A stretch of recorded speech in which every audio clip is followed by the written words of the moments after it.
evening, afternoon, morning, whenever you're listening to this. Everybody, this is the Checking the Gate podcast. I'm so happy we found a name for it. I am too. That seems to work. It works for me. I'm so much happier now that I actually know what to call this. Yeah, Checking the Gate. Really, I'm just glad that there's a name, so I don't have to say that podcast I'm doing. Yeah, you've been involved in this since the beginning, so... Yeah. Yeah. I'm Doug. I'm Mason. I'm drinking coffee. And that's drinking coffee. Yeah. Today we're talking about Poltergeist. Poltergeist. Now Steven Spielberg crosses a frightening new threshold into a world within our own. Its form is revealed. What is it? Its focus is clear. And the games are over. What's happening? Poltergeist. It knows what scares you. This is the classic 1982 film that I think spawned several sequels. Two, yes. And there was a TV show, wasn't there? Poltergeist Legacy or something like that? Oh, I don't From know. the 90s? Does anyone else remember that one? I have an iPhone. Yeah, although There's an app for this. Yeah, there is. I never watched the show, so I don't know if it was... And actually, I mean, I haven't even seen... up until today, I had not seen Poltergeist, so this is all new to me. It's a brand new experience. Yeah, I even grew though up it's with like it. over 30 years later? Yeah, 82, 82, so it's yeah. 32 years. Yeah. Wow. Yeah. It's older than any of us. Well, guys, the website is hopefully going to be up within this week. Awesome. So we can start, bringing up out the episodes and publicizing them and making names as big deal podcasters. Wow. Yeah. We're a big deal now. Yeah, we're When do we make money?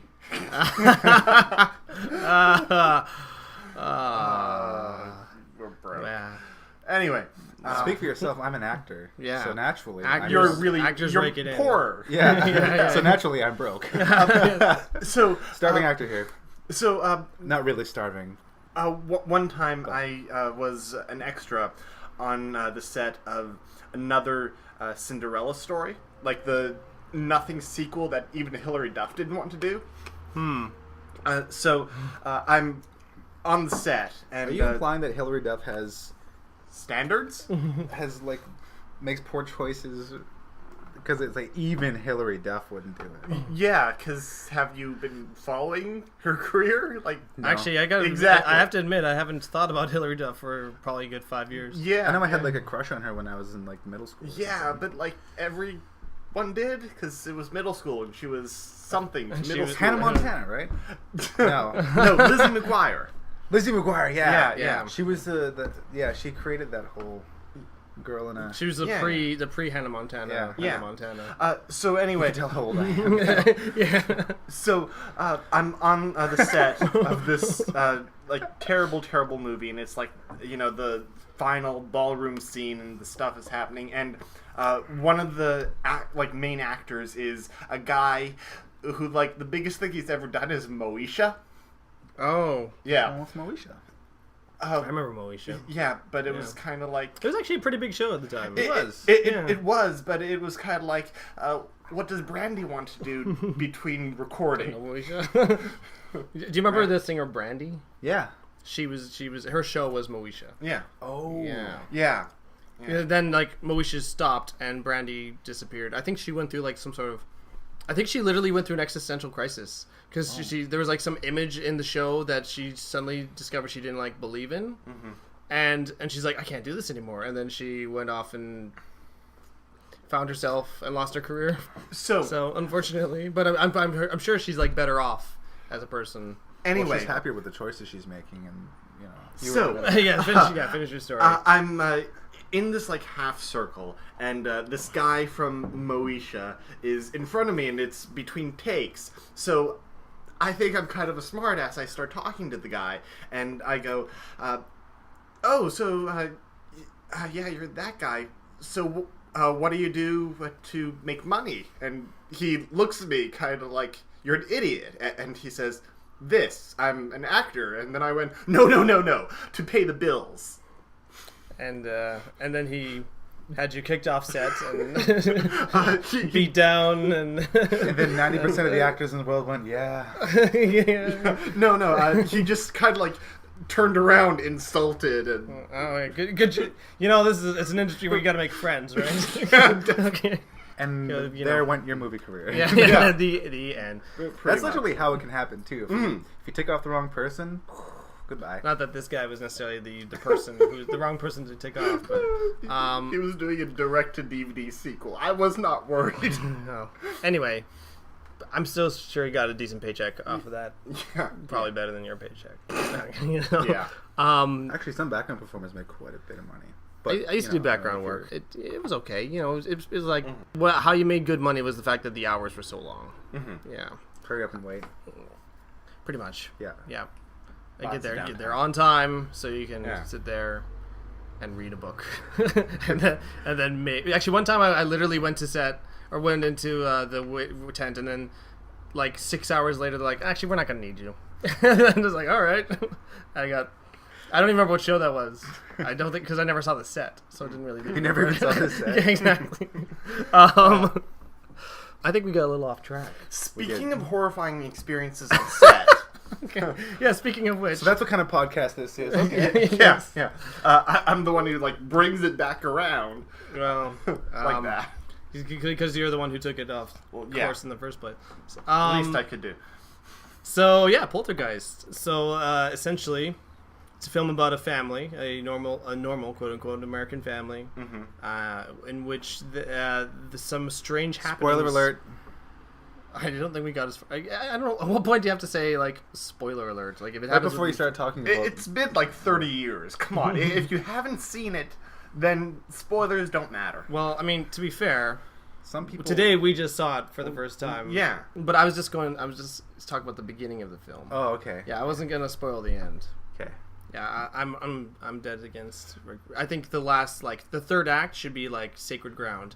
No footage from the third act in trailers, anything like that. I like the idea of going into a movie knowing as little of it as possible. Yeah. Well, if you're going to do that, then in every monster movie you can't show the monster because they show up in the third act and. Well, I guess it depends on the new Godzilla movie. Here's his foot. God damn it. Oh, they're gonna fight, and it's gone. Anyway, Poltergeist. American family. Yes. Normal. Yeah, then some strange happenings start going on around their house. Like their little girl hears voices in the TV, and suddenly like furniture starts to move around. To be clear, it's voices in the TV during static, because usually voices come from a TV, and furniture being moved on its own without people holding it. Because all right, yeah, sure. I don't think you're giving the audience enough credit. Yeah, I'm sure. But yes, to be fair, there's static on the TV. Killing my vibe here, Mason. Yeah. It's what I do. To be more It's why- precise, it's like background energy left over from the Big Bang, or so people think. I think it's aliens. Anyways. We're talking TV static? Yep. Anyway. Yeah, so I think things begin to escalate quite a bit, and then eventually one night, there's a more obvious disturbance in that a tree breaks through the kid's window and pulls them outside and tries to eat them. And the little girl is pulled into a realm of the dead, and her parents need to bring in some extraterrestrial. No, not extraterrestrial. They bring in some outside help. Paranormal investigators. Yes, there we go. The ones who have been just wishing for an opportunity like this one. Yeah. To actually like do their job. There's actually a funny moment in this, because they're gonna bring in this like really sensitive gear, so that way if anything happens they can really pick it up. Because, you know, if any of you have seen any of like the Ghost Hunter shows, it's like, we got this really sensitive equipment. It'll pick up a pin drop from 10 miles away or something like that. They're like, okay, so this is where it all started. And they open the door and there's just like stuff flying around the room. Exactly. Yeah. Put your little reader thing away. And this is all the proof you need. The actors are really expressive about this. Sort of like, oh, holy crap, this is the real thing. Okay, let's take a few steps back. Reassess the situation, because I think you can always kind of see like a level of skepticism when you see it when they're first talking to the dad, and he's he's like, okay, so there's I need to help my family. My little girl's gone, and you can kind of see like, okay, well, let's help them out, but they don't realize like what they're in for. Yeah, as they say, it's a physical manifestation of the. I don't know. They use a lot of long words. Anyways, there's stuff going on, and it's physically interacting with their home, like on a huge scale. Who are you gonna call? So, guys, what did we think of the movie? It was a very well-made film. They did a really good job of setting it up, and then what did you call it? Where they set it up and they because it's Poltergeist. Misdirection. Misdirection. Yeah, right. The fake outs. Yeah, really clever misdirection and fake outs right at the beginning of the movie that just gets you going and gets you ready for it. Yeah, it makes you think a little. Or it's like, oh, could that be something from this? But no, it's like it's something else. It's the neighbor. His remote control is the same as their remote control, so that's why the TV is going from one station to another. And it's funny because like when you think of poltergeists, or at least most people who talk about poltergeists in their home, or you hear people talk about light switches going on or televisions changing channels or stuff like that. So you think like, okay, it's going to be this. It's the poltergeist. It's that thing that's happening. The TV is switching channels. And then later on, it's television switching channels is the least of your concerns. So it's a nice little misdirection there. And then Spielberg wrote it, yeah? Apparently, yeah. He just did the story, co-wrote the screenplay, produced it, but he didn't direct it. It was directed by, I don't know, is it Tobe or Tobe? Because it's just T-O-B-E. Tobe Hooper, who was, before this, most famous for the original Texas Chainsaw Massacre. I remember that movie, too. I haven't actually seen that one. There's another sort of classic that I haven't seen. Yeah, I haven't seen quite a few horror films myself. I've seen the remake from like 10 years ago with Jessica Biel. Jessica Biel, yeah. I hated it. I did not like it at all. I also saw like the Texas Chainsaw Massacre at the beginning. Hated that too. I mean, that tends to be how it goes with I find with a lot of horror remakes. They just don't capture what it is that worked in the original. Or they see what worked and they overdo it. Yeah, like true. in Transformers, it's Bumblebee can't talk. It's cute. The parents are really awkward and funny. Let's really overload them in this. Never mind. I love you, Michael Bay. Yeah, who knows? You might be working for him one day. Would you? We're just gonna edit that whole thing out. Yeah. What happened to Megan Fox? That's true. Yeah. Just don't call him Hitler. Megan Fox never called him Hitler, which is like you just don't call anyone Hitler. Like no one actually deserves to be called that. Really. Except for Hitler. Yeah, exactly. Michael Bay owes me $12.50. I'm sure he owes you more than that. Well, he does. He does. But moving on. Yeah. So there was not a lot of big names as far as actors go. Craig T. Nelson. Lots of dead people. I liked him. He's also the voice of Robert Parr from The Incredibles. Yeah, which is that's the main thing I recognize him from. But the thing is, he has one of those faces where you just kind of you've seen it around. Yeah. Pretty sure he was also in the sitcom Coach. Oh, yeah, that's true. You're right. He was on there for quite a stretch. Oh yeah. Made his career really. Now, as we've mentioned, there is this ongoing story about the Poltergeist set being haunted or being cursed because of the certain cast members. It's like the Macbeth curse, but for films. Yeah. Yes. So maybe if you go to film sets, you're not allowed to say Poltergeist. And everyone's like, "Sure," and then they have to do a little dance to exorcise the demons out of them. Oh god! You're just asking for trouble. Yeah, no, you had a whole book that had all but basically there was this clown that attacks this kid, and strangles, and then it wanted Oliver Robbins, the Mr. Robert Freeling, and it actually there was a mechanical failure, and he had actually strangled him. Yeah, that's insane. You're watching him. Never mind. Third act. Oh, it's true. Yeah, it's in the well, you know what? Well, it's okay. Something like that's in Mysteries of the Unexplained. We can talk about. True enough. I mean, the older sister, the girl who plays Dana. Yeah. Dana. May she rest in peace. She was actually killed by her ex-boyfriend. Yeah, it was only a couple months after the films were released or something like that. Yeah. And Heather O'Rourke, who played Carol Ann, the youngest daughter, died from a cardiac incident, which her mother blames on a misdiagnosis. Oh. So yeah, you gotta watch out if there's a Poltergeist remake being made, you gotta steer clear, because maybe it's just gonna cost your life. Speaking of Carol, Oh, they're doing a Poltergeist remake. Oh wow! Oh, look at that. 2015. Whoa! Holy. Okay, so we better say our farewells to Sam Rockwell. Not Rockwell. Oh no, and a lot of other not as well known actors. Actually, this does seem like a movie that could be remade really well. Mm-hmm. But at the same time, like, part of the charm was that it used those practical effects really, really well. That's something that we really like on this show. Yeah, it's true. It's true. Yeah. We grew up in the days of stop motion animation and model sets and a string holding up a baby carriage to make it look terrifying and lighting and fog machines, all those elements that a lot of old school films seem to just use really, really well. I mean, yeah, basically anyone who grew up in the 80s and 90s, like the 80s was like the heyday for like amazing practical effects, especially in the horror genre, and there's a little bit of that in here. Like, I mean, I don't even know how like some of these effects are done even today, like because of like knowing that there wasn't like the CGI, but like, some of the ghost effects are incredible. Mm-hmm. Yeah. And I don't know how it's. I mean, I'm sure there's like overlaying certain. I don't know certain like layers of film where it's, and. But there's stuff I don't know. Like, I just don't know how it's done because I'm. It's like that old school filmmaking is a mystery to me. Mm-hmm. I prefer not to know how they do it. Yeah, maybe that's fair enough. Maybe the mystery is part of the appeal. Magic. Yeah, the movie magic. Yes. So, what do you guys think is sort of like the more like real, like the deeper theme of the movie? Well, respect sacred ground, straight up. Yeah, true. Yeah, that's Damn it, third act.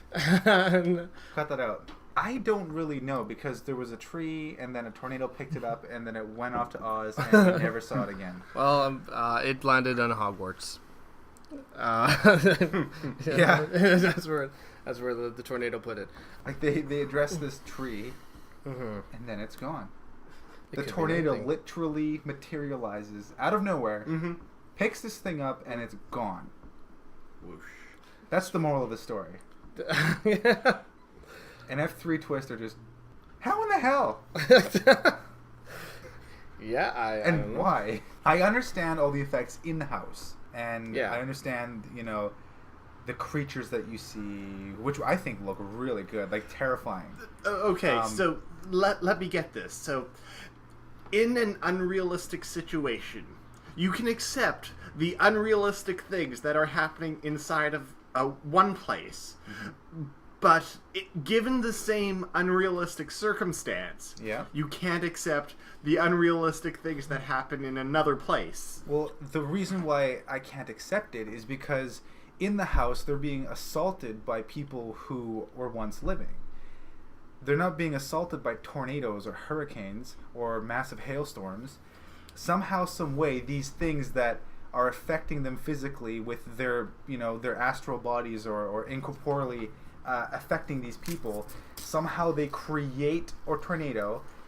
They give life to a tree, which tries to eat this kid, and then they pick up the tree, and then off the tornado goes, and you never hear of it again. Paul, they created a wind tunnel to suck a 5-year-old girl into a closet. Okay, well, actually, no, but here's actually... But that's the epicenter, though. No, like, okay, actually, I see exactly where Paul's coming from. Is that what you need to do is you need to understand that when you set up a universe in a film, you play by those rules. Yes, but we've established that creating wind to affect physical things is something that they can do. I think what he's saying is that, like, with the poltergeists have power and control within that piece of property.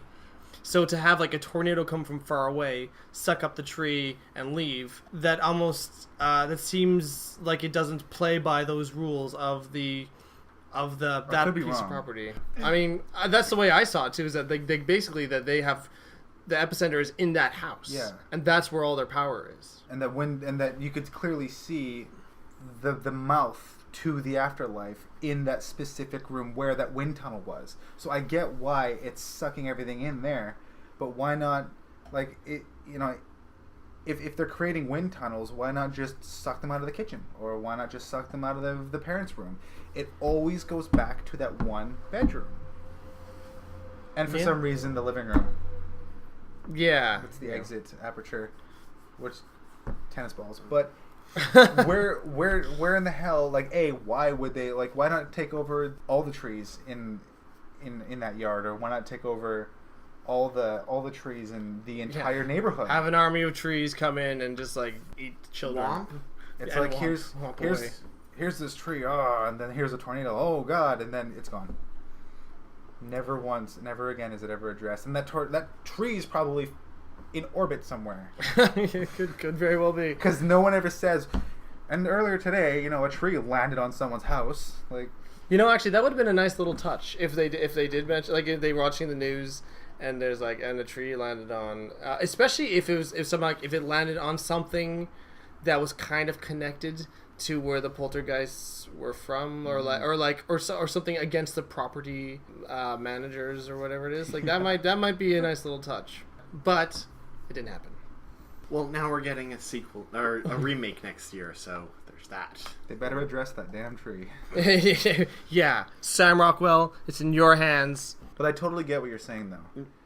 But I It's feel like like it doesn't saying- fall within the realms of the rules that they established. Yeah, but for me, it's kind of like saying, "Oh, X-Men 1, yeah, Storm controlling We're wind." not going to talk about the X-Men franchise. But that was my one good example. Okay. Okay, so it's like saying in the first X-Men movie, Storm At controlling. least I've chosen a side. She's so bad at like giving that accent up. Yeah, it's like saying Storm, controlling wind inside a building. Fine, shooting Toad with a lightning bolt. Whoa, man! It's a power. You get to see her reveal them as the thing goes, as long as they stay like roughly within the confines of what they've established. I'm willing to extend the suspension of disbelief. Like, yeah, okay, have at it, Haas. Electro's Jamie Foxx. I don't mind. All right. Gil Kenan is the director for the next Poltergeist. He was the director of Monster House, that animated film, which I actually liked a lot. Which is interesting because there are similarities between Monster House and Poltergeist. So it almost seems like a strangely logical choice, actually. Although this isn't animated, so. Well, with the CGI they're probably going to use. Yeah, true enough. There's probably gonna be a lot of CGI, which again is sort of there's a little bit of loss in the character of the film by replacing this. But at the same time, like it's a different era of cinema now, and also like when people complain about a remake changing things from the original, I get a little like. I mean, you don't want them the exact same movie. You don't. I mean, because then at that point, like, what's the point of remaking it? Except Star Wars. And it's not like no, there's no remakes of Star Wars. Well, there's sequels or prequels. I'm talking about remakes. Yeah. But at the same time, like if a remake is made, it doesn't like make it so that the original never existed. You can always go back and watch the original if you don't like the remake. So people sometimes they get really defensive over a name. And I think that's unnecessary. I do a Star Trek, but only because like I talk to people who are like, I'm a Trekkie. It's like, really? Which one's your favorite movie? Oh, the last one that was just made. Or what's your favorite series? There's a series? Yeah. Oh, I like the movie. Oh, which one? Well, there's 2 of them. No. The 13th is being made right now. All right, so deeper meaning of the movie. You want a good realtor who is honest. Or development team who is honest. And ethical. All right. I think that there's also a certain layer of like family and home, and sort of like how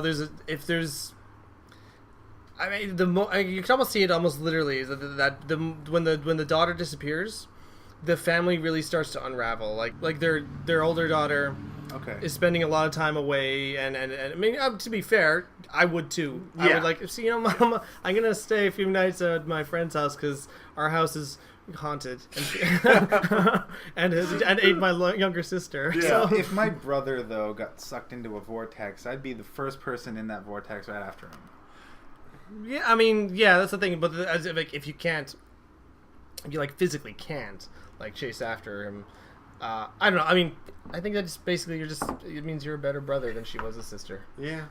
I can't even like revel in that victory. She's Yeah, no, it's true. Like she seemed very disconnected from the family, but then again, she also seemed like significantly older than the other two kids. So maybe there's that sort of like, I was the only child, now I'm not the only child, and these kids are annoying, and I'm and just a 16-year-old girl. rabbit hole. Yeah. We have found it. Okay, do the middle child. Do the middle child. Yeah. Because you just analyzed the Oh, oldest sister, and the youngest sister is the catalyst for. You know, Yeah, that's true. And everyone wants to protect the youngest Yeah. youngest member of the family. The middle child, you know what? The thing is, he seems like I guess how I've always felt as a middle child. Is sort of almost like a bystander, just watching everything happen. He just like he's sitting there and going, just follow the motion. just like, okay. Well, I mean, the most exciting thing that happens to him is he's eaten by a tree, which is pretty exciting. But then everyone forgets about him. it's like after the youngest daughter's gone, he's like, does everyone? I was eaten by this tree. He was Does covered anyone-" in like tree sap and blood. And, Is it just me, or is the tree eating the kid like a giant middle finger to vegans everywhere? Yeah, and I feel like the younger brother is sort of just watching a lot of this happen and kind of helpless to do anything about it because he's still really young, and unfortunately like kind of put on the back burner. Well, there was a genuine interest in the middle kid. Like if I'm seeing it right in my mind, the young girl, they wanted to pull into the realm. Okay, Yeah. So she got pulled into their realm. The middle kid, they had homicidal tendencies toward him. Yeah. A clown wanted to kill him. A tree wanted to eat him. Yes, true. Actually, yeah, they wanted wanted him to keep. dead. They wanted to keep the girl. They wanted to kill the boy. Yep. Why? I don't know. That's a good question. There's a deeper meaning in that somewhere. As Like the tornado that just spontaneously eats a tree. Well, if you want to get Maybe that was divine intervention. God was like, you cannot have this he's boy. like, no, I like this kid. I There's want to a keep him tornado. around. If you want to get like really, really nitpicky and analytical about it, you could say that the youngest daughter represents purity, and the older brother isn't. Well, I guess so. He does have Darth Vader everywhere. in It's his true. room. Yeah. Oh man, this movie has so much Star Wars in it. It's amazing. Well, it's Spielberg, That's, right? well, that's the thing. Yeah, it's Spielberg's Spielberg. like, I'll "Hey." fund your film. Yeah. But I mean, and they made like $100 million like back in like '82. So Yeah. So he was like, I'll fund your film. This is gonna be a great film. Everyone's gonna watch it You because just it's got to do a terrifying. favor for my friend George. Yeah, me and George, we go way back. Yeah. The thing is, though, it also adds to this realism because there's. I mean, in 1982, between Empire Strikes Back and Return of the Jedi, Empire Strikes Back was a masterpiece. every kid, every boy, and probably a lot of girls were so into Star Wars. Like Return of the Jedi Unbelievable. was, Be honest, it was the boys. biggest film debut in history at that point. yeah, it was like box office gross wise, like the numbers. Just anticipation, Yeah. box office, people for the first time ever. I think. Don't quote me on this one.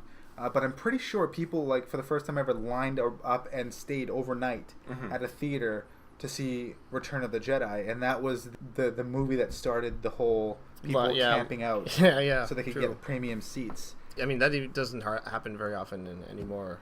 No, I mean, it did for like I remember there was the Star Wars Episode 1 camping. Well, now we have pre-selected seats. So That's true. Yeah, Yeah. that they're sort of depending on the theater. Yeah, and the movie. The longest I've waited for a film was Avatar, and that was 3 hours. I literally got in line at the IMAX as the lineup was going in because I went and bought my tickets the day before, and as they were going in, the person there was like, "Here, your ticket," and I'm like, "No, this is for the next showing." So I just sat there playing games on my iPod. Yeah, so plenty of Star Wars product Star Wars. placement. So So the kid was the representation of the dark side. yeah, that's just, She was blonde. He had dark hair. yeah, And buck there's teeth. another thing. He buck teeth. What does that have to do with anything? I don't know. I just wanted to throw it in there. Yeah. There's some certain angles where I'm like, wow, he's really got some Like teeth on when him. you see just his silhouette. Yeah. Yeah. Yeah, He's like, exactly. Mom, and you could just see these huge teeth. I'm sorry, kiddo. Well, on the upside, with his paycheck from the movie, he could have gotten a really nice. Those teeth were still orthodontal coming in. work. I mean, Yeah, like, give him a chance, man. Oh, They okay. can go into his face a little bit. I had teeth like that when I was growing up. I lost these two, and I had these huge. I had kind of buck teeth as well, so Yeah. that's why I feel like I can say something about it. Yeah, look at you. So, yeah. What's your problem, man? Are you racist against buck teeth? Hey, how do you know I didn't suffer through buck teeth? You did have braces before, right? I did I did have too. braces. I did not. Yeah. Don't get punched in the face with braces. I Oh. never. I had a Punched you in friend. the face with your braces. I had a on? friend who had like braces. They kind of snapped a bit and actually like stabbed through his lip. That happened to me like back here. They didn't Yeah. clip off enough of the wire, which like, or either that or my teeth migrated a bit more that month than I think they thought they were, Okay. and it was like the right conditions because my gums were a little swollen from the migration. Yeah. And the wire came out and then stabbed into the back of my mouth. See, that didn't happen to me because I went and got my braces on, and then the orthodontist said, "Here, have this goop," and it was like white stuff. Yeah. Yeah, well, the wax, and like I put it on like the part This was like legit poking through the back and into the flesh. Oh well. Yeah, I went in there a good like I think week early, and then they just went and clipped it for me. Yeah. They were really cool about it.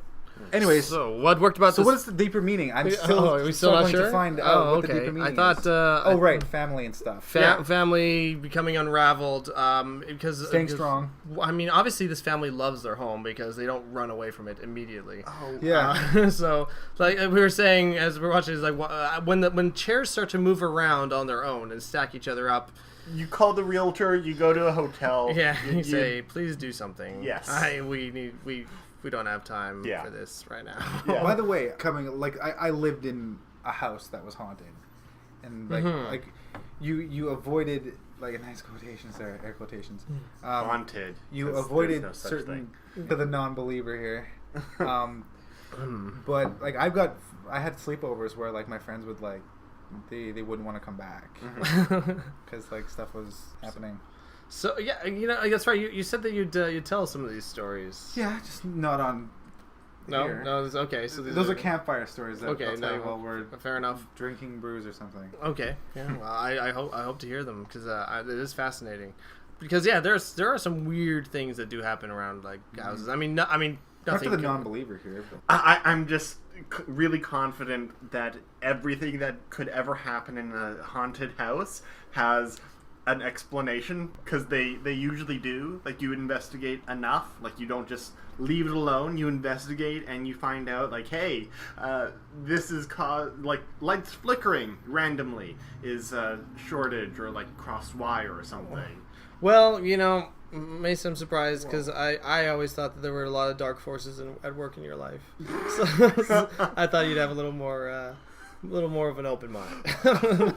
That's There's a difference between Mistopheles spitting on me and supernatural forces. so. Yeah, I guess. Well, what works about this film for you guys? well, for one, the girl who plays Carol, I think her name is. The little girl. Yeah, the little girl.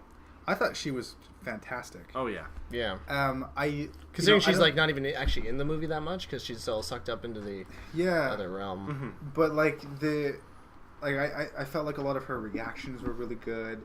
Like she just seemed like really grounded, and that's not something you see a lot of in a lot of horror genre films, especially in the 80s, because it was all about that reaction, this terrifying thing is happening, which works for those films, which is why I love those films. But this little girl was just absolutely just connected the entire time. Even like I felt like her reactions weren't over the top, and it could have something to do with the fact that she was so young and so innocent, and that's how she was directed. And and whatnot, but I just felt like she just really like hit it home. And she was a good casting because she's got this face that's simultaneously like adorable and kind of creepy too. Like it just kind of she just kind of fit with the movie. She stood out among everyone.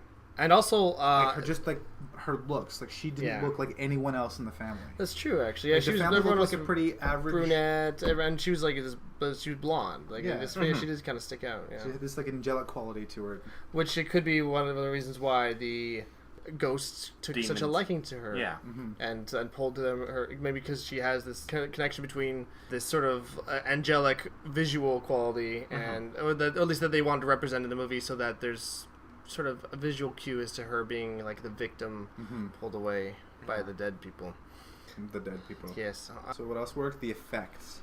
Yeah. The effects were amazing. The dude peeling his face off, like that was Terminator. Yeah. The first Terminator where he peels the eyeball out. Like you could tell it was like a cast and everything, but when he peels the skin off and then you could see like the skeleton. The skeleton underneath and he's It reminds me of The Fly 2. When the fly creature comes down and shoots acid on the guy's face, he's like, he grabs his face and then his skin just pulls right off. And it's like, oh, that's really gross. Yeah. I accidentally saw that on TV when I was too young to see that on TV. I was like, and actually it was interesting revisiting the movie because my mind had clearly exaggerated it over time. And I imagined it as this huge long scene where this guy's face is like spewing out blood but no, it was actually relatively short and actually not as scarring as I remembered. So, I'm sure Poltergeist would have scarred me plenty as if I watched it as a kid. That movie, it scarred me a little bit.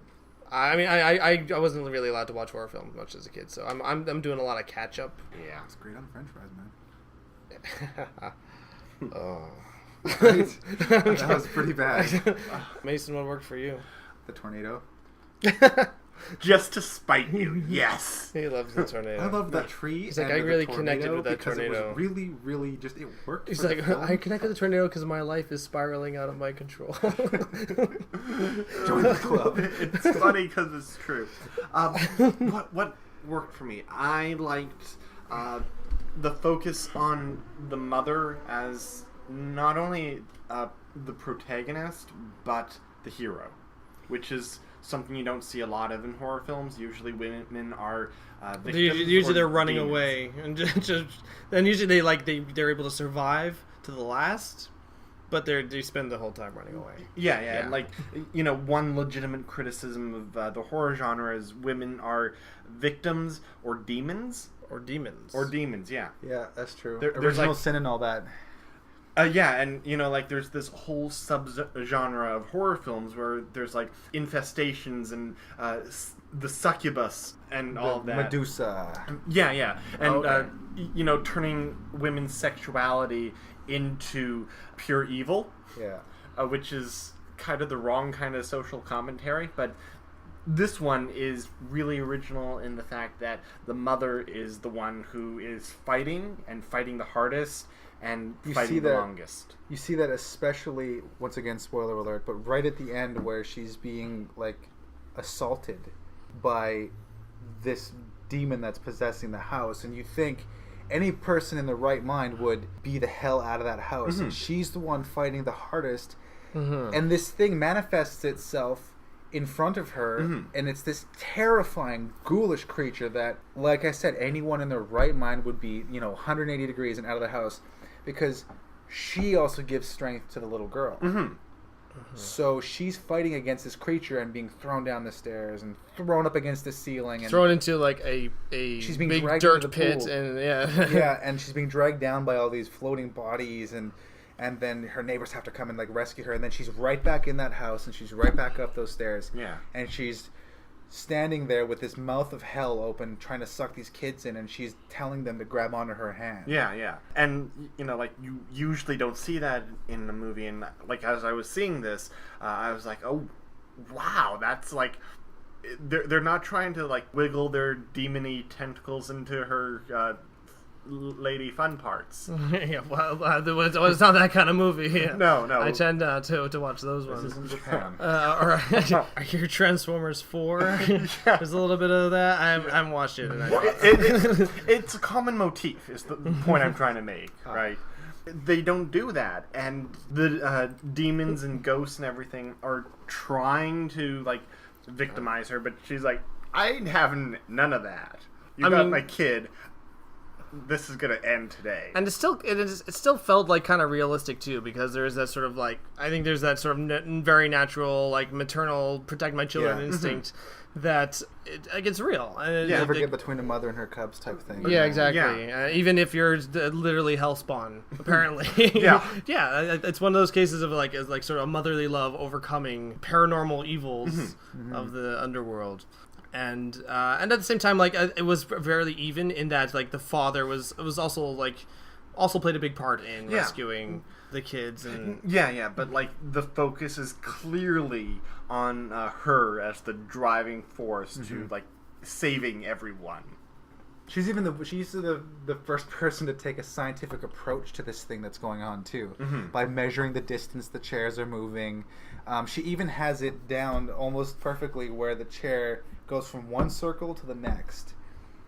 She figures out the pattern, and there's a great moment where they're telling her not to tell them to go into the light because that's not where you want to go if you're the living, and she has to, against her better judgment, wrestle with that part of her that is so terrified of losing her child forever, and to say this thing that she in her heart believes is wrong, but she's being told that it's the right thing to do. And when you're fighting against your own fears like that, and she's really, and you can see her really wrestling with that, and she says it, and it ends up being the right course of action. But the fact that she has to fight through that fear and that maternal instinct to get to that point is just, what a powerful character.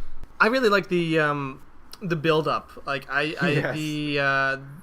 the paranormal activity, as it were, it's slow moving, and again, I sort of another Spielberg sort of thing where he doesn't like to reveal everything right away. I mean, and so so there's a lot of build up. It starts with literally just a little girl talking to static on a TV, and then it escalates more and more and more and more, and there's a big jump when the tree smashes through the window, and but then at that point there is a shift in the paranormal activity, but it still doesn't still not all there. Like you don't see until like the very end just how insane it all is with all the spirits. Yeah, and it is actually it's a tie tested and true way of presenting a story in a very suspenseful way. Like you don't want to reveal everything. Look at Jurassic Park. Like I know we covered this on the last podcast, but like your first glimpse is the raptor, but all you ever see is his eye. His, or is it her? She? Her eye. They're always her. All you see is her eye, and then it slowly gets there's the dinosaurs, and then you don't quite see them until the end, and then before you know it, there's a T-Rex, spoiler alert, stomping on your car. That formula of building things up and misleading and whatnot, like you said, tried and tested, and it works really, really well, especially for him. Yeah. Anything you guys didn't like about the movie? Okay, we've already established that, conjuring up a tornado. Yes, again. No, Paul's not a fan of the tornado. And I thought it was cool, but I felt like if you're gonna bring trees to life, give them like a purpose, or not a purpose. So what you're saying is you would have rather the tree picked itself up from the ground and just walked away? Well, no. Okay, here's the thing: is that like slay the beast? Was that just a regular tornado? Or was it because why would the spirits be working against themselves? Like if they made a tornado, why would they have it so that it sucked up their tree that they're controlling? Maybe it was the spirits from the other graveyard. You think there's a graveyard rivalry? Yeah, and then like Shelbyville and Springfield. Yeah, and then those spirits were like, no, the tree, that's too much. Okay, hey, can't guys, do the tree. That's breaking the rules. Yeah. We're coming in to enforce. And then they start snapping and let's take this tornado. We're the sharks. I feel like if you're going to be taking over, if you're going to be using, I guess, the trees, why stop with just the one? There was more than one tree on that property. But it was the only creepy one. Yeah, that's true. There's all the other trees are very normal. Yeah. Very pleasant trees. Yeah. And you can't... Those trees don't usually get involved in nefarious activities. Exactly. You can't use a normal tree. It has to be creepy. It has to look like it has faces, has to look like it really wants to just beat you. Yeah. Or abduct your children, apparently. Or, pick up cars and smash them around. We have to make our way back to Harry Potter. Yes, we do. Okay. Okay, so anything else apart from the tornado? And the tree. And the tree? I mean, I liked the film as a whole. I don't dislike the tree and everything. Like, I'm just nitpicking. I'm splitting hairs right now. Yeah, that's the thing, yeah. That's all in all, like, that's relatively, like, a very small portion of the film. Logically, when I think about it, how it fits into the film, I may not like the fact that it's there and it's happening, but I did really enjoy that scene.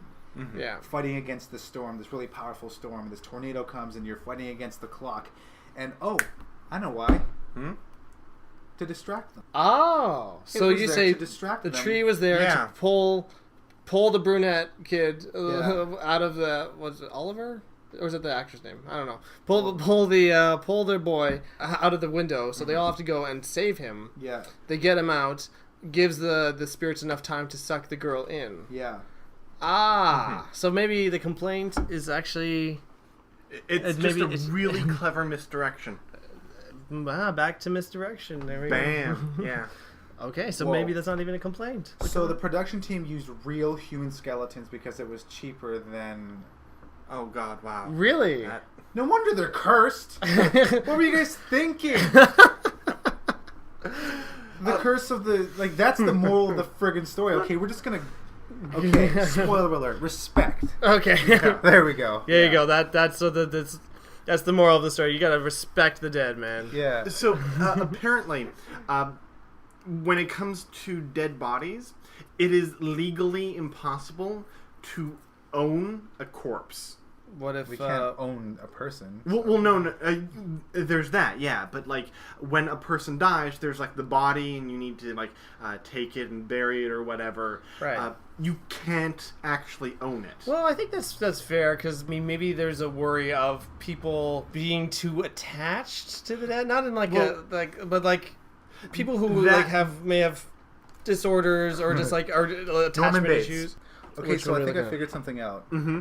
So when the kid, I was looking at it like the kid's getting victimized, like they have homicidal tendencies against him, but not quite the little girl. Mm-hmm. I think they were using him because I think he was, out of all of them, was the most frightened. Because the medium says don't give it anything else to work with because it preys on your fear, and that's how it gains its strength. Mm-hmm. So the whole tree event, injects fear into the family. Now this is me, the person who now I see the purpose behind it, and I'm the one who hates it. Yeah. Not anymore. Good job, Spielberg. The tree injects fear into the family, and then it at the same time distracts them, and because they're scared, in that moment, like they may have only had the power to grab the tree and use it as their vessel, but now because everyone's so frightened and their fear is so high, now they have the strength to pull someone living into their realm. So they get what they want by creating that show. Yeah. So and then later on, when the kid basically says, "I'm not frightened of you anymore," to the clown, as he's getting strangled, because we touched on this earlier. Mm-hmm. Okay. Yeah. That was them going, "No, you do have something to be frightened of." So instead of, because they were weakened, because they can no longer incorporeally possess a tree, now they're going to do it with a doll. So yes, you do have something to be frightened of, kid. Mm-hmm. And now they have the strength to turn the entire house against them. Yeah. Because the kid's fear goes through the roof. Because something he thought he had conquered, now he's got no more hope. Mm-hmm. Yeah. Well done, Spielberg. There you go. See, there you go. There's always layers. Yeah. Yeah. See, I just needed time to think about that. I'm glad I challenged you on it. There you go. Well, it got me thinking. At first I was like, stupid tree, why is it there? This is what we're trying to talk about, the cons of the movie, but then we just turned our con into a pro. Yeah. There you go. I have a con. Okay. So, theoretically, like... I disagree. the house is getting built. right? Right. Yes. Oh, yes. Yeah. Okay. Okay, so the house is getting point. built, and, like, you know, the spirits or whatever, you know, we see in the body of the film that they don't like that. So before the film starts, when it's getting built, wouldn't they still be aware and, like, try and screw up the construction? And then, you know, considering that, why would the construction workers keep showing up to work?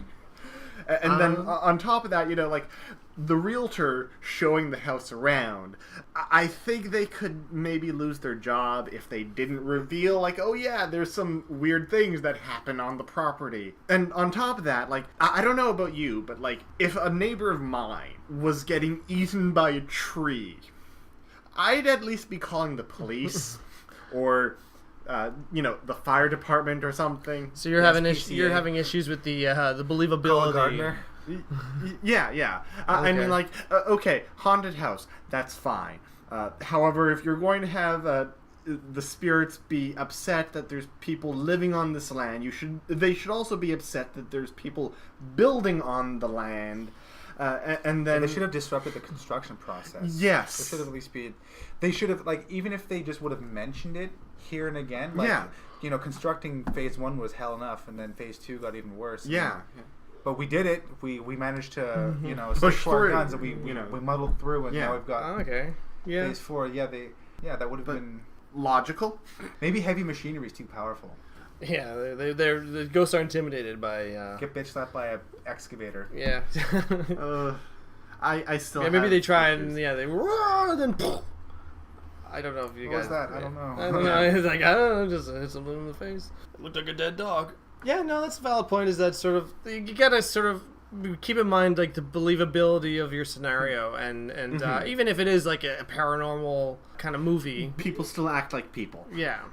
Yeah, and I think that sort of connects to one of my complaints, which is, I mean, again, fairly minor, and a little bit spoiler alert because this is near the end, but, like, so many spoilers. After they rescue the little girl, I just wouldn't want to risk staying in that house, they stay in another night, and, you know, and wouldn't you know it, all hell breaks loose. Doesn't the medium even say when she's there that the epicenter, or the house has many hearts, but the main one is inside that closet that's inside the little girl's room, the little boy's room. Yeah.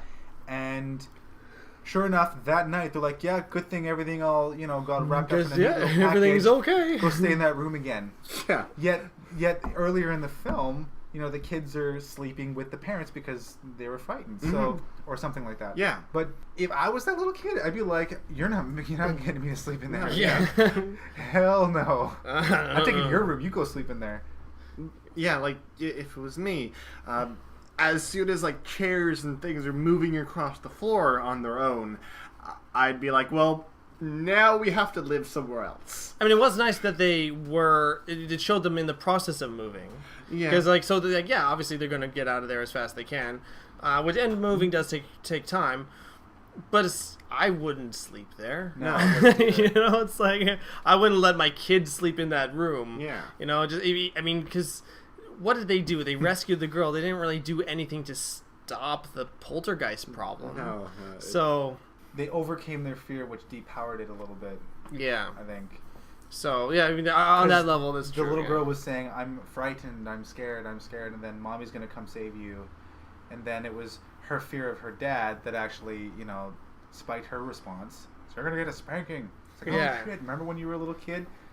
Someone pulls out that belt. Oh, sweet Jesus! Yeah. One pulls out the wooden spoon. Yeah, I've going over my butt. I didn't have the belt, but I definitely had the wooden spoon. I was. As soon as you hit the drawer, you're like, I'm like, oh, what have I done? That's why. You know, just I mostly did things in my mom's favor. Yeah. Because she wasn't afraid. Yeah. But they didn't really do anything to shut the door. No. It was just, okay, you got your girl back. See ya. Yeah. Good luck. They're like, oh well, I guess the ghost just sitting there like, oh, she's gone. Should we just go grab a coffee? Like, should we just? What do you want to do now, guys? I mean, I feel kind of defeated. Yeah, let's just go grab a beer. No, let's continue haunting the family. Yeah, okay, let's go. Yeah. Well, now what do we do? Oh, I know. Let's go Rambo on them. Of all the things that they didn't pack up, like they packed up her entire closet, every toy they had. Should we leave the clown in there? It's terrifying.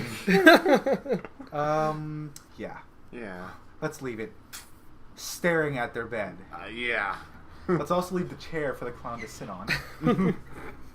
I think what would have been more terrifying is if they shown that they packed the clown in the moving truck, which is parked outside. Yeah. Oh, and then it was back in the room? And then somehow the clown's there. You know, Chucky styles. Oh, yeah. Yeah, no, that would have been an interesting touch as well, yeah. Like, why would you have the clown in there? Like, they have the presence of mind to move a television set out of their hotel, but they leave the scary clown in the room with the kids. Yeah. Never leave the clown with the kids, everyone. Let this be a lesson. Yeah, that's the moral of the story. Yeah. Clowns are bad. So we should get to wrapping this up, I think. So let's talk... Bechdel test? Oh, yes, of course. Yes. What's the... The Bechdel test, in case you haven't been listening to the other podcasts with me, or you haven't met me before, it's supposed to be a feminist critique for movies. To exemplify how women are treated in the vast majority of cinema. To pass the test, there are 3 things a movie must have. Yeah. Number 1 is more than one female character who has a name that talk to each other about anything other than a man. This movie, I think, passes with flying colors. Yeah, there are a lot of female characters who have names. There's the older paranormal investigator who she does talk with the mother, and it wasn't about a dude. No. So, I like how she was flawed too. Yeah, in her own way. Like if you think of like using alcohol as a crutch, you know, and she's got this strength to her, and she's trying to keep the children strong, and to give strength to the mother. Who is the hero of the story, and yet she's still flawed and kind of frail in her own way. And you can tell like everything is weighing on her, and like the scene where she's and like, I know what you're gonna say. Yeah, the scene where she's like, I'm gonna go. Yeah, but I'll be back. I'll be back though. The other guy's not coming back. No. Yeah. He once he tore his face off, and then he was out. Yeah, a little much for me too, I think. Yeah. And also, eating the maggoty chicken. Not a big fan of that. Did look pretty good, though. It did look good before. But yeah, this movie has remarkably strong, independent female characters. Of multiple, of varying ages, too. Yeah. Yeah. From being a little girl who, who's a strong actor, or was, I don't know. Rest her soul. She died when she was 12. Oh, that's awful. Yeah. Yeah, lots of strong female characters that are from varying age groups. Yeah, literally from little girl to old lady, older woman. Yeah, and then the medium, the strongest, like the like she's the one who has like ethereal like abilities. Yeah, she small in stature but very powerful. Very powerful presence on screen. So yeah, I'd say that for the test that I cannot pronounce. I've heard you say Bechdel. I've heard Bechdel. One of the two. Okay. I don't know. I've really only read it, and I haven't come across any feminists who get offended by me mispronouncing it. If I am, well, possibly. Yeah. Cool. For the record, I am a feminist too. But you're a man. You can't be a feminist and be a man. Yeah. That is a false statement. So chauvinist. Yeah. You're such a chauvinist. I thought that all feminists hate men. No. Feminism is about choice. I know. Yeah. I'm sort of making a spoof on this. Yeah. There's a sort of anti-feminist movement that I thought was not a thing anymore, but it is apparently. It is. Yeah. I'm pulling a YouTube. The comments in YouTube. Oh God! Yeah, that's what I was doing. YouTube comments are the worst comments. Yeah. In history. I seriously come here just to read the comments. I watch a kick-ass video or something and then just scroll the comments and just. I see. I have trouble. I get to a point where I can't read this anymore. I'm gonna get too frustrated. I just want to talk to all of them.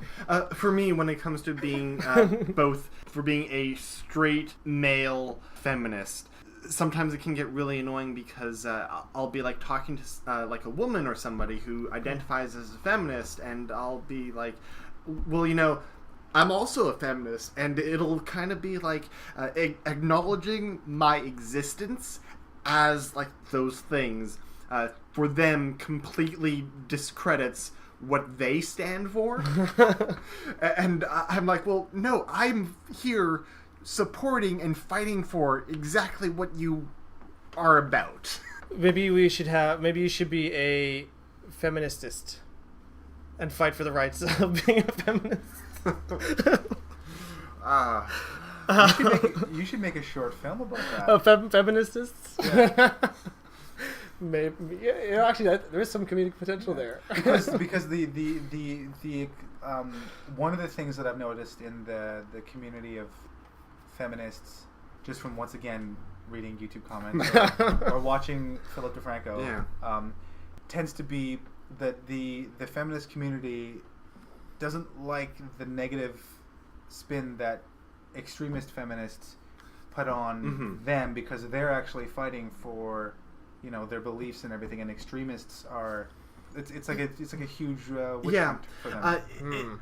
For me, it seems there's a spectrum, and on one extreme there is people who seem to be about matriarchy, replacing the patriarchy with a matriarchy. And for me, I think for more mainstream feminism, it's more about equality. I don't know enough to really comment, because I'm not. I don't really know enough to comment. Yeah, and keep in mind, this is just my own observation. I'm not claiming to speak for feminism in general or feminists in general. Someone will be offended. So, back on to Poltergeist. In conclusion. In conclusion. Let's wrap this up, because I gotta get going. Yes. I was actually pretty impressed. Let's give a rating out of 5. 3.5. 3.5. Okay.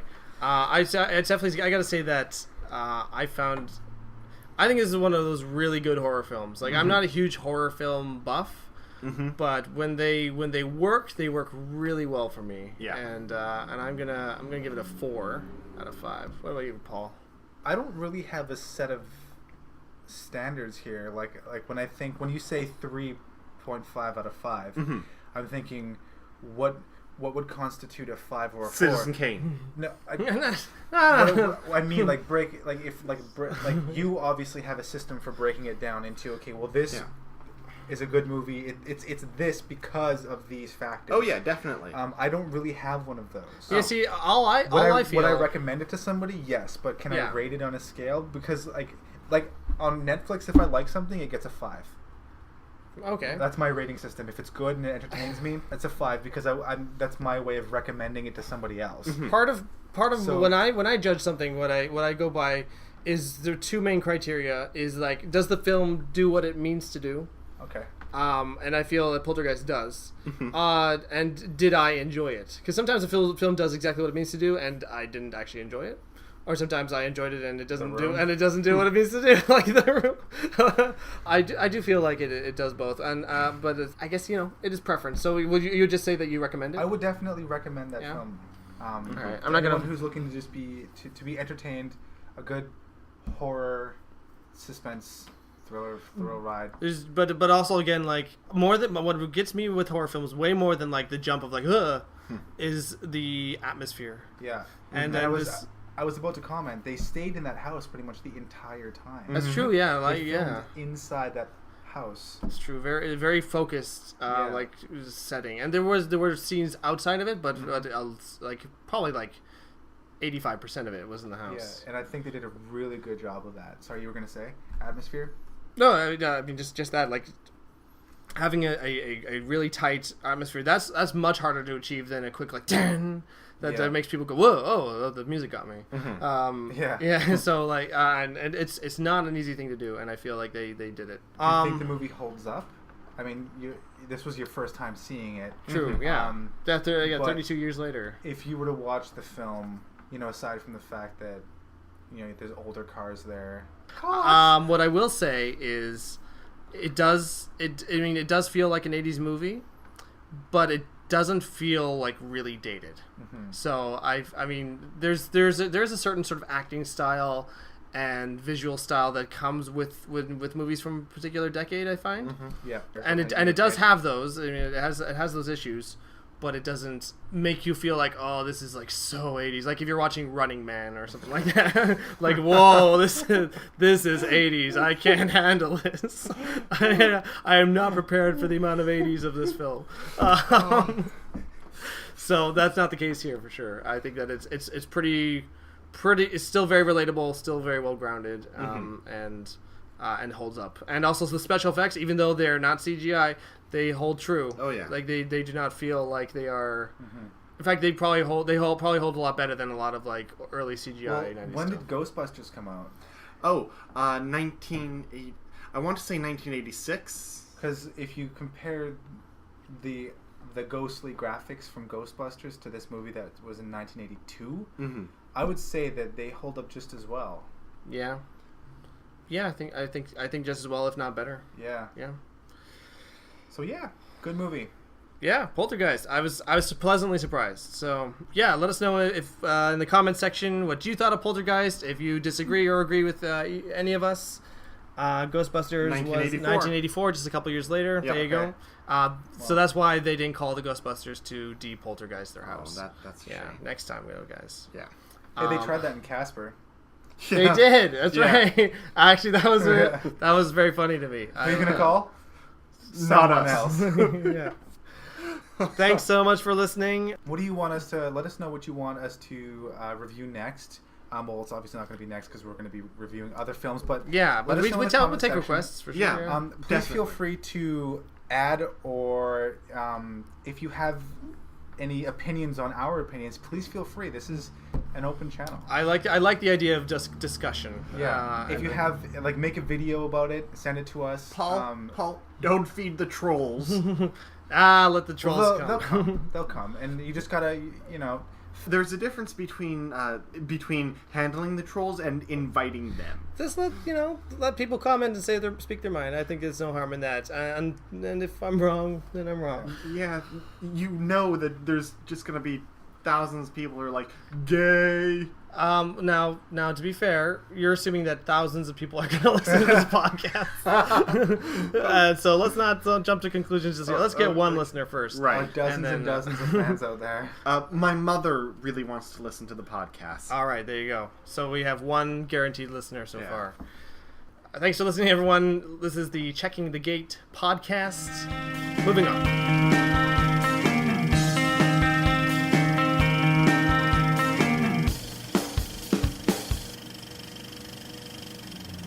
I rented Poltergeist and other movies at Black Dog Video, one of Vancouver's last video stores. Locations are on 1470 Commercial Drive and 3451 Canby Street. Please help support local businesses like Black Dog, a great store for cinephiles like you and me.